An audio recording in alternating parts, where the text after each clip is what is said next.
Continuing in The Structure of Scientific Revolutions by Thomas Kuhn, Chapter 12, we now come to the third paragraph of the chapter. Chapter 12 is on the resolution of scientific revolutions. Closely examined, says Kuhn, this formulation displays unexpected and probably significant parallels to two of the most popular contemporary philosophical theories about verification. He's going to talk about two major theories in philosophy of science, and what they say about verification, how their views are different to and similar from his own view. Now, which two theories are they? I believe we're going to see in just a moment. These are the theory of logical positivism and the theory of Karl Popper. Logical positivism has it that science is essentially verification. Popper says science is essentially falsification. Few philosophers of science still seek absolute criteria for the verification of scientific theories. Noting that no theory can ever be exposed to all possible relevant tests, they ask not whether a theory has been verified, but rather about its probability in the light of the evidence that actually exists. And to answer that question, one important school is driven to compare the ability of different theories to explain the evidence at hand. Okay, so no scientific theory can ever be exposed to all possible tests for verification. It's always possible that somewhere on the opposite end of the galaxy there is some planet whereon you will find some bit of evidence that conflicts with some scientific theory. Well, any scientific theory, it's always possible that somewhere in this galaxy, and if not in the galaxy, somewhere in the universe, to say nothing of the difficulty of checking all the different places on Earth, that somewhere in the world, or somewhere in the universe, there is some data that doesn't sit well with the theory. You can't expose a theory to every possible test for scientific verification. We don't have that kind of time. We don't have those kinds of resources. So, how do you test a scientific theory? Well, you don't ask about whether it's been thoroughly, absolutely verified, but rather about its probability in the light of the evidence that actually exists. Up to this point, these other two schools of thought in philosophy of science are going to agree. One of them is driven to compare the ability of different theories to explain the evidence at hand. That insistence on comparing theories also characterizes the historical situation in which a new theory is accepted. Very probably it points one of the directions in which future discussions of verification should go. So the verificationist philosophy of science is going to tell us that the test between two different scientific theories is how well the respective theories explain the evidence at hand, the available evidence, even though we haven't checked all possible sources of evidence to confirm. These are probabilistic verification theories. Well, this is, in general, the probabilistic verification theory of how science works, but there are different versions of a probabilistic verification theory. In their most usual forms, however, probabilistic verification theories all have recourse to one or another of the pure or neutral observation languages discussed in Section 10. Remember, I keep calling these things chapters. Kuhn is calling them sections. So back in Chapter 10, as I keep calling it, Section 10, using Kuhn's terminology, which is more proper, Kuhn discussed the idea of pure or neutral observation language, and he says there is no such thing.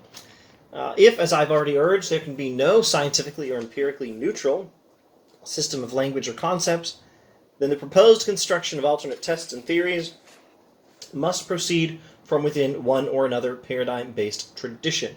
Let's see if I can put this in my own words. He's talking about verificationist theories of what science is. Ideas that, or different versions of the idea that what science does is give a theory and then try to verify it. And since you can't make every possible test and you can't check all possible sources of evidence, you just take the theory that explains the evidence the best. And the theory that explains the evidence the best is the one that wins. That's how one theory competes with another on the verificationist philosophy of science. And there are different versions of probabilistic theory that he references, but they all seem to assume that there is such a thing as a pure or neutral observation language. There is no such thing, because our interpretation of the data is always filtered through our scientific paradigms. So this is his critique of logical positivism.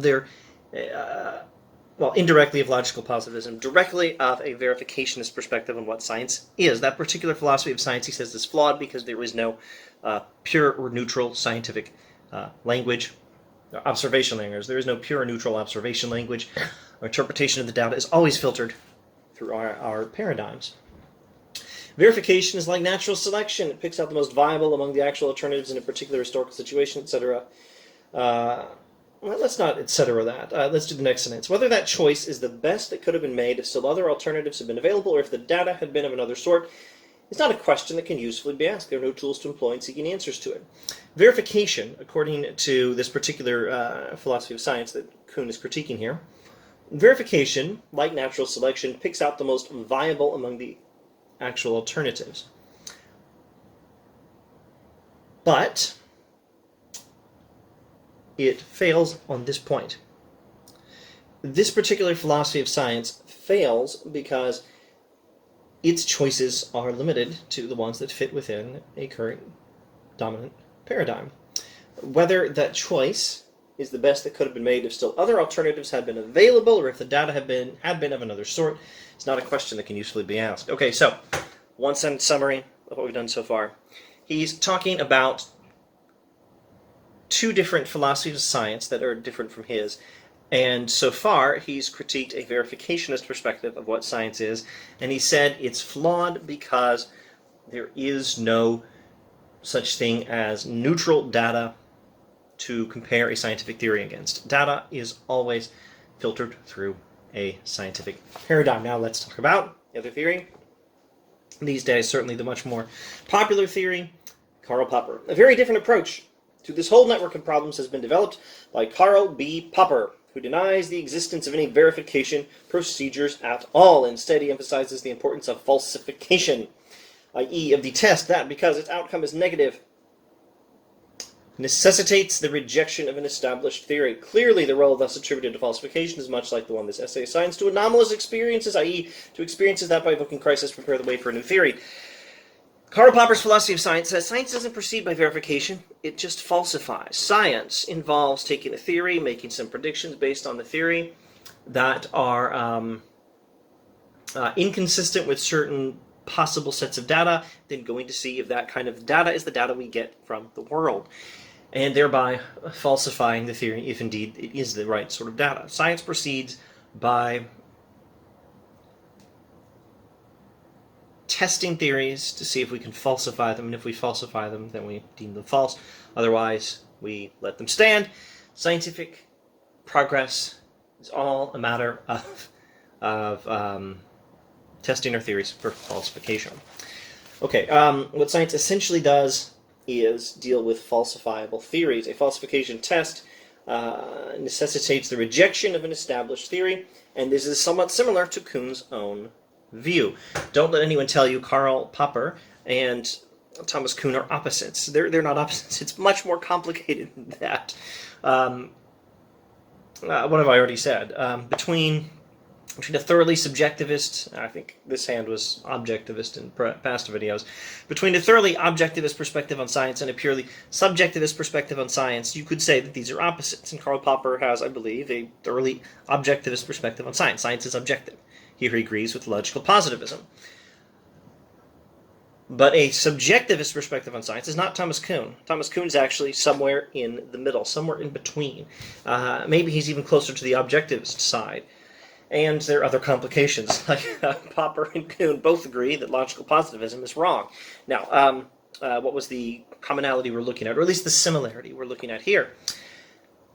The anomalous experiences, those puzzles that cannot be solved in an old paradigm, are what provoke the crisis that gives rise to a new paradigm in Kuhn's philosophy of science. And science proceeds through this cycle.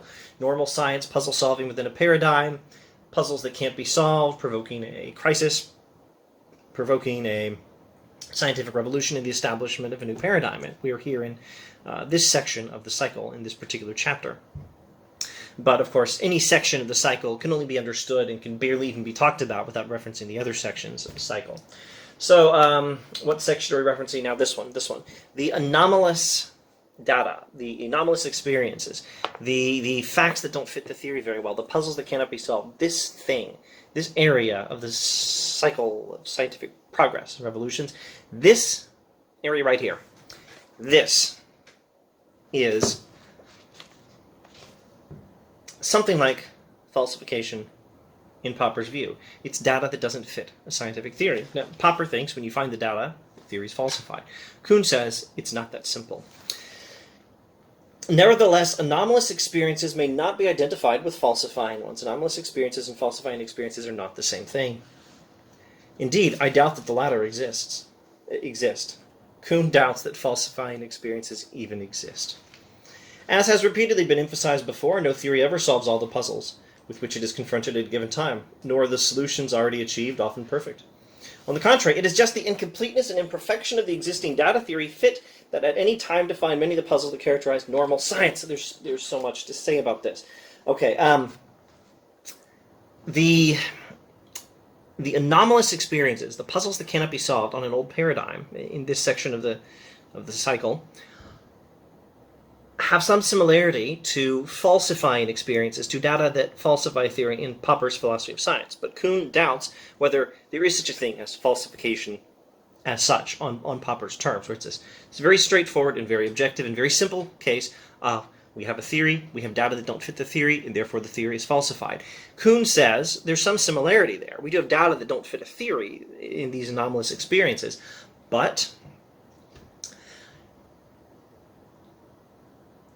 there's always data that don't fit a theory. Even at a successful, happy time of normal science, the best scientific theory never explains all the data, and you wouldn't want it to.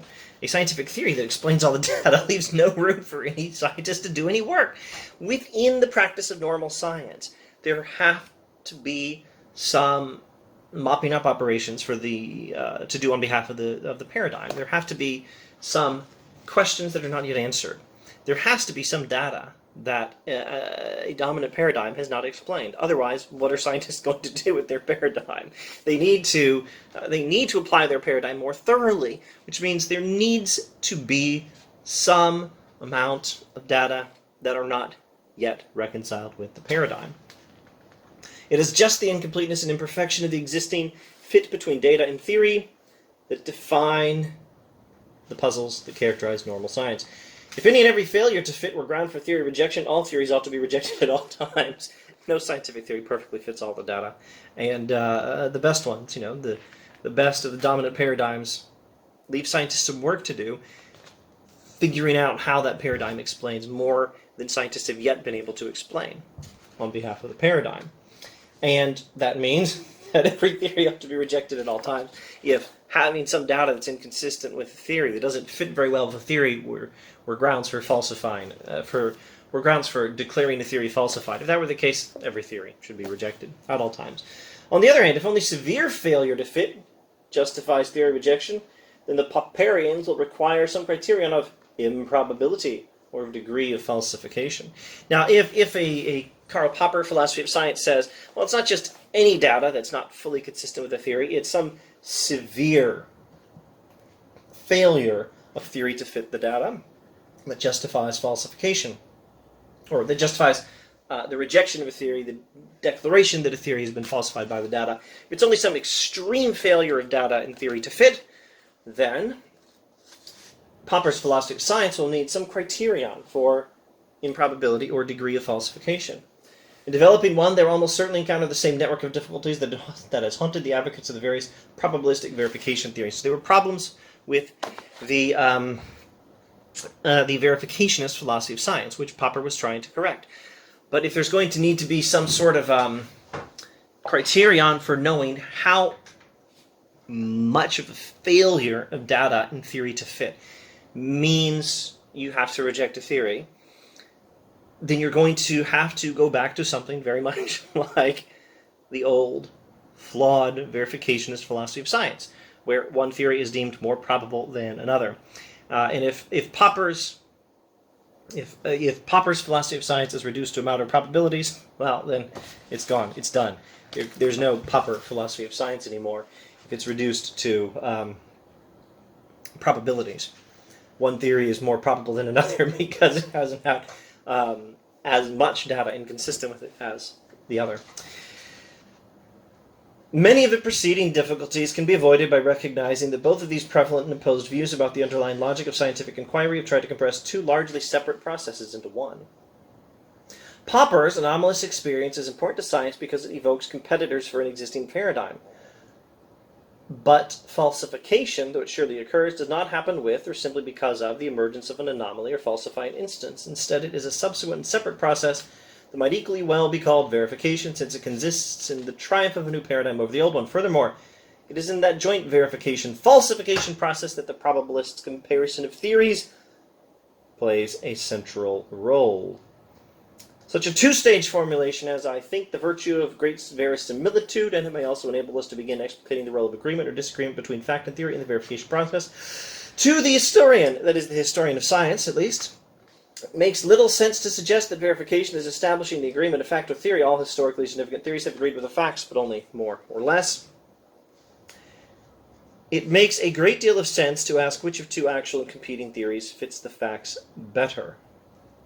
Let's rewind 2 sentences. There's no more precise answer to the question whether or how well an individual theory fits the facts. There's no more precise. Let's rewind 1 sentence and repeat ourselves. All historically significant theories have agreed with the facts, but only more or less. There is no more precise answer to the question whether or how well an individual theory fits the facts. But questions much like that can be asked. When theories are taken collectively or even in pairs, it makes a great deal of sense to ask which of two actual competing theories fits the facts better. No scientific theory fits all the facts perfectly. And you wouldn't really want it to. Then scientists wouldn't have anything to do with the dominant paradigm. They'd just close their textbook and say they're done. They'd take up some new hobbies or something. Okay, no scientific theory fits all the data perfectly. It doesn't make any sense to ask, does a theory fit all the facts? None of them do perfectly. But it does make a lot of sense to compare two theories. And how do I keep phrasing this? To compare two comparisons. To compare one theory with another theory by comparing the first theory's comparison with the data with the other theory's comparison with the data. Here's a theory. It fits the world to some extent. Here's a theory. It fits the world to some extent. Which one fits the world better? That's a useful question you can ask. And science progresses by making that sort of comparison and choosing the one that fits the world the best. Okay, so the verification picture of science and the falsification picture of science are actually both correct to some extent, but neither is complete. In the cycle of scientific progress, keep in mind the word revolution does not refer to this cycle. It refers to revolution that happens at this phase of the cycle, switching out one paradigm for another. In this cycle of scientific progress, normal science, solving puzzles on behalf of the old paradigm, the growing awareness of puzzles that cannot be solved on the old paradigm, provoking a scientific crisis, provoking a scientific revolution, which eventually leads to a new phase of normal science. In this cycle, there is something like falsification, and there is something like verification. Or rather, actually, no, that was well phrased. There is something like the verification that the logical positivists are talking about, and there is something like the falsification that Karl Popper is talking about. But Popper is not describing the whole of science, and neither are the verificationists. In fact, something like verification happens, and something like falsification happens, and let me just see if I can state as precisely as I can where each of them happens. We got to be careful here, because my brain did want to say that falsification happens at one stage of the circle and verification at another, but that's not it either. Rather, they both happen at the same time, but with respect to different things. The anomalous experiences Popper talks about. Incidentally, note that Kuhn says falsification, though it surely occurs, does not happen with or simply because of the emergence of anomaly or falsified instance. Falsification does happen. There you have it from Thomas Kuhn. Falsification does happen. Or if you want to be very precise and use the word falsification to refer to what Popper thinks science does, something like falsification does happen. Okay, what was I saying? Popper's anomalous experiences, those which falsify in theory, they do exist, they do happen. for a certain loose, somewhat loose sense of the term falsification. Falsification does happen, and the same process that falsifies is the process that verifies. So let's not visualize this with this circle motion I keep doing on the screen.